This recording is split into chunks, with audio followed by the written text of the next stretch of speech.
Hello, this is Teresa. I am so glad that you're joining me for my premiere today. This is a session recording that I did at Creativation 2020 in Phoenix, Arizona.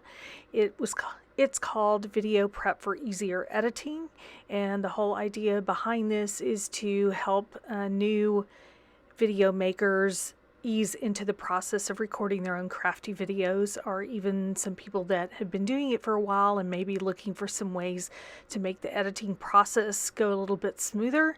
That's what I'm here to share with you, and I'll be watching along with you, and you're welcome to ask questions at any point, and I'll answer them as you're going along. And even after the session is over, I'll be watching for comments and will do my best to answer them as quickly as possible. I was so honored to be able to do this at Creativation. I'm very excited to share it with you. So let's get started. Welcome. Well, about to get started on the 1 o'clock session, video prep for easier editing. So I'll start by introducing myself. My name is Teresa DeWitt Pierce, and I blog at Whimsical Card Studio. My creative niche is cards and paper crafting projects. And what this session is about is to help you avoid some rookie mistakes if you're starting to record videos for the first time, or change some bad habits during the process. I see this as most relevant to the overhead or hands-only style of video. And there will be some limited discussion about equipment and tools. So my top 10 tips kind of come down in a nutshell to 10 different words. Practice, lighting, clear, order, start and stop, zoom, document, template, reference, and list. So I'm going to go into more detail because that's not nearly enough context for that. So, by the way, I do have some little cheat sheet cards up here if you want to remember these tips later, just for some information, as well as my business cards. So I'll get into what these tips are. I really highly recommend that you practice your project before you get started on filming it, because this allows you the opportunity to find issues with the steps in your process, and especially if you're learning a new product or process yourself. Then you can also kind of think about what you really want to include or not include in the video. And some of us may want to include mistakes or things that we found out with the process and be able to share how to correct for those mistakes, or you may want to leave those things out. It really is kind of all up to what you want to accomplish. And also, by practicing your project, it allows you to know exactly what it is that you need right in front of you for each of those steps. So on to the next thing, lighting. Your lighting must be bright. I mean, you want your viewers to be able to see clearly what it is that you're doing. You want to pay especially close attention to any glare or dark spots in the area that you're doing your filming. So you might want to do the camera view, kind of move your hands around or move things around to see if you notice anything like that, and then you can adjust your lighting, mainly the position of your lighting. And this also helps you save time in the editing phase by not having to correct for the lighting. So clear, what do I mean by clear? It's really a good idea to set up a very distinct area to do your recording in and remove all the distractions around it. And you also want to have things within easy reach, because it keeps you from having to reach across the table, walk across the room, or go anywhere else to find the things you need for that particular step. And so just to illustrate, I'm going to show you a picture of my crafty space and what my area looks like. And you can see my Archon mount right in the center of the space, and I have 2 OT lights that are set on either side. I recommend OT lights because they have full spectrum bulbs, and they really allow the true colors of your products to be seen. So I also use this glass media mat because I know that whatever I'm working on, as long as I stay in that region, I'm not going to go off camera. And that was something I used to do when I started making videos, is not paying attention to whether or not I actually had my hands within the screen area. So when I film, this is really what you're seeing. Of course, there will be products and other things in the view, but this is what my camera is seeing when I get started on the project. Now, order is the next thing I have on the list, and the sequence matters. After you practice your project, you might consider, is that the best order to do those steps? And you may want to change it up as far as how you record it. And it's also helpful to create an outline, or a storyboard is another way I've heard this put, if you have a lot of steps in the process. If it's a very simple video, you might be able to get away with not having to do this, but if there are a lot of steps, I think it can be very helpful. It also can help the viewer understand why the order of steps is important in doing that particular order. Next is starting and stopping the camera. And I know that sounds kind of silly. Of course you're going to start and stop the camera. And what I'm trying to relay here is you can avoid excessive editing by not recording start to finish. And what I used to do is go in my craft room, start working on something, turn on the camera and not turn it off until it was finished. And then I'd be very frustrated later when I was sitting down to do my editing and had to do a lot of cutting out of video that I really didn't need or was redundant. Also, it allows you to take that moment to reorganize your workspace between those steps or segments of your video. If you do have to perform any repetitive elements, it kind of gets boring for the viewer sometimes if they have to see you do the same step over and over. So if it's not going to add value to the video, it's just best to shut off the camera and finish that step, and then you can turn it back on. Also, depending on the setup in your craft room, if you can't bring all the tools or things that you need to the space that you're filming your video in, it's a good opportunity to physically move your camera to wherever it needs to be. For instance, this Archon mount you see out here is something I use in my room. I have other electronic cutting machines in my craft rooms and things I just can't easily move around. So if I want to show something specific to that machine, I can just pick up my camera and physically move it over there and then get it all set up and then start the camera again and start recording. The next thing is checking your zoom at each step. If you're doing something that you think will require zooming in at certain points to get a better viewpoint of what you're doing. One example I can think of is if you're doing some kind of coloring and you really want to see someone close up what you're doing, and that's just one example. I'm sure there are lots of different things that can benefit from being able to get a very close-up view. And if you happen to zoom too far out, it is possible to correct for that during the editing process. But unfortunately, if you get zoomed too far in, you really can't correct for that. So that's why I recommend checking that at each stage of the recording process. A document was one of the words I had on my list, and what I mean by that is the product list, the things that you are using. I recommend keeping a notebook handy by your desk so that you can jot down the things that you're using. You may not want to do it while you're doing the project, but at least shortly after you finish it and before you start your editing process, you'll have that list handy. So I do voiceovers for all of my videos, and some people like to talk while they're crafting. I'm just not one of those people who can talk and craft at the same time.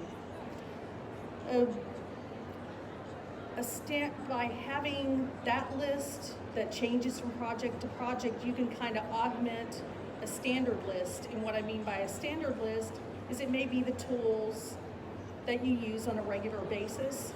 So that's kind of your starting point, and then you can just add to that or subtract from that. And when you get to say if you're going to do a voiceover, I have found it helpful to have that list handy so that when I'm referring to a product, that I'm not doing awkward things like, and now I'm using this greening or this thingamabob or what have you. You can actually refer to the thing that the actual product that you're using. A template. It's not absolutely necessary to have templates, but I will show you an illustration of how I use these in my videos. By creating templates, you can reuse them and save time. One of the tools, or the main tool that I use for creating my templates is PicMonkey. And the reason for that is it's very easy to use. It's an inexpensive product. It's less than $50 a year. One of the nice things about PicMonkey is you can use it to find the right size for the thumbnail you might need for a YouTube video or even on other social media platforms, Facebook, Instagram, and other things. It has the sizes in, what am I trying to say, the ratio that you need for a particular platform. So it's useful even beyond just doing thumbnails. And PicMonkey, it's P-I-C, monkey.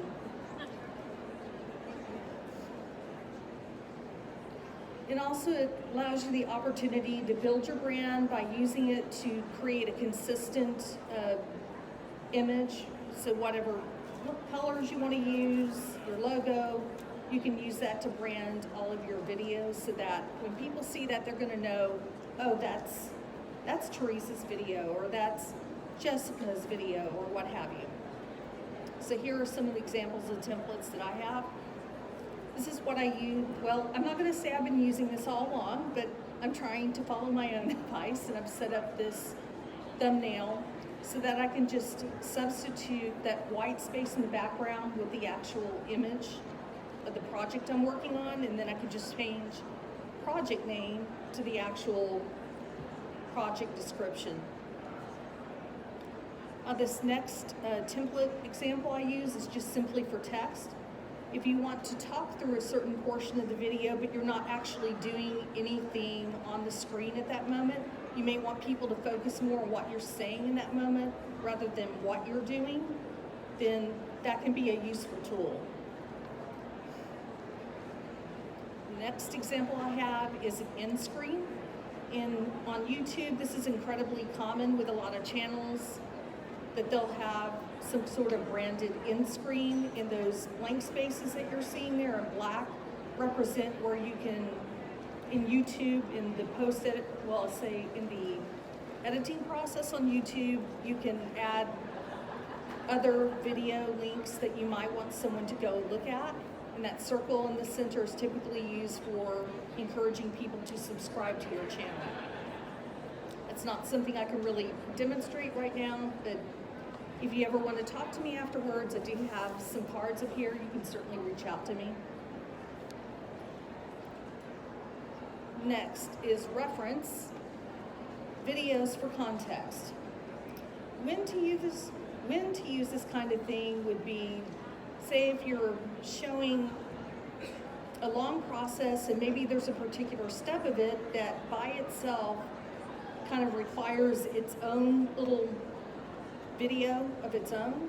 If you've already created something like that yourself, you can simply refer the video to that other material, and then they could look at that to get more details about that. Say if you're doing a watercoloring project, but you don't want to show someone how to do the watercoloring, you can always refer them to another video that shows how to do that process. You know, primarily I would see this as being to promote your own videos that you already have, but if you don't happen to have the content yourself, you might want to use that of other creators. Of course, I say that with a caveat that you reach out and ask their permission before you just refer to their content. And I would say I'd be complimented if anyone reached out to me and wanted to use my content. I'd say, heck yes, please do. A list is the 10th and last item on the list, but I'll show you an example of one of my videos and kind of talk through what I've been showing you this whole time. By creating product links for your videos, you're adding... We hope you've all downloaded the Creativation mobile app and are using it to navigate the event, your schedule, and plan for the show floor. We recommend regularly pressing the refresh button on your Creativation app, located in the top right-hand corner on the home screen, to ensure you're seeing the most updated information. If you have any questions, please visit the show office. Have fun out there. Okay. By listing product links in your videos, you add value to your channel. And if you're not familiar with what I'm talking about, in YouTube videos, there's a description underneath every video, and there's generally this button or arrow or something that you click on to expand the notes that the video maker has put in there. That's typically where you would find things like product links, or maybe a link to a blog post, or whatever it is that you want to put there. It could even be social media information if that's what you choose to put there. It's a convenience to your viewers by providing those links. And if you are participating in affiliate income programs, and as you can probably tell, I'm participating in affiliate programs, but it doesn't mean that everyone doing videos is doing that particular thing. But if that is something you participate in, that's an opportunity to earn money from your videos, from the people watching it. If they want to support your channel, it gives them the opportunity to do that. I said I would talk about a few tools throughout this demonstration, and for creating links, there's one that is called linkdeli.com. So that's linkdeli.com. It's a very robust platform to build links for not only your YouTube channel, but for your blog as well. This is not something it's not something free, so it does have a monthly subscription cost to it. If you were only subscribing for blog links, it would cost $15 a month as of the last time I checked, which was just before the show. If you want to be able to include these links in YouTube, you have to pay $30 a month, and I believe they have a tier above that. Now, the other option you have, although it's going to be more time intensive, is you can create your own links by creating a list of what the products are, get those links, and manually put that in. But that is a very time intensive process. So it's something to weigh against, do you want to pay for the convenience of having a tool like Linkdeli, or do you want to save the money? There's something that I use that doesn't cost any money, and it's basically in a spreadsheet format. If you were interested in something like that, I could tell you where to find it, because there's a Facebook group that supports this tool. It doesn't really have a name, other than I know it as Yana Smakula's Linky tool. And it's a free resource to bloggers, and I've been using it for roughly about 7 to 8 months. And it's beneficial because you still can get thumbnail images for your blog. That doesn't really help you with YouTube, but it can help with your blog. So I'm going to show you a video example. I may try to start and stop it so I can show you how these tips come in. Whoa. Sorry. Everyone. Hello, this is Teresa. I'm back with another tutorial for Dare to Be Artsy. I'll be sharing one of the new release stamp sets that will be available later in January. So this is an example of the text screen that I was talking about earlier. If I kind of scroll through here, I'm going to see if I find a point where I put When I get to this, I don't think I have my title in here, but at some point I did add a text title to tell the viewer look in the product description for links. And this is an example of where I'm just showing part of the process and saying I'm not going to repeat it, the next steps. And you can add directly to the paper. I mean, it's really totally up to you how you want to do it, just whatever works for you. And like I said, these work really well for me in coloring in small spaces. So I will show you the process. You notice I have this image of this puppy that's already been colored, so I haven't covered that process. And this is what I'm talking about. If you want to give someone context for how to do that process, you can suggest another video for how do you do this cute puppy coloring, and then they can go off and look at that later. So that's an example of how that works. What I do is basically I color a couple of sections, and then I kind of cut right here. So now that I've colored the last section, I'm going to peel away the purple tape, and then you'll get to see all 4 of the colors together on the panel. And although that looks pretty good, I really wasn't satisfied with the way that looked, and considering this is supposed to be a... Okay, so what I did is skip ahead, and I didn't show all the steps because it was a repetitive process of doing all that coloring. So that's an example of what I'm talking about with just starting and stopping the camera between these segments. And then that way it gives me an opportunity, like say, to clear my desk of all these ink pads. So when I move a little bit further on, those are gone. And then I'll scoot back to where, here's where I start over. I've cleared my whole workspace, and now I'm just showing exactly what I'm using at that point in time.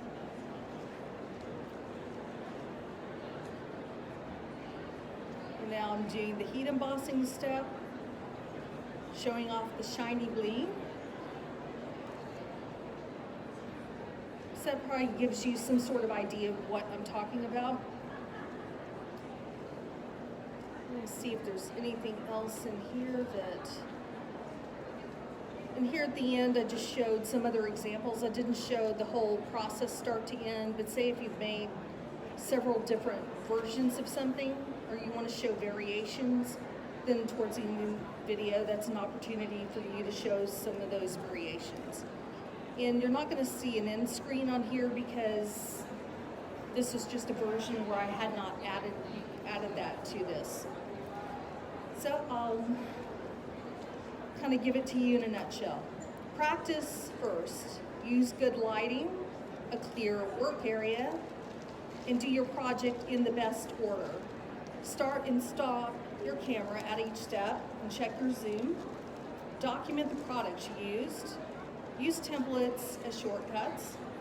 Reference other content when needed and create your list. I appreciate you stopping by, so I'll pause if anyone has any questions for me.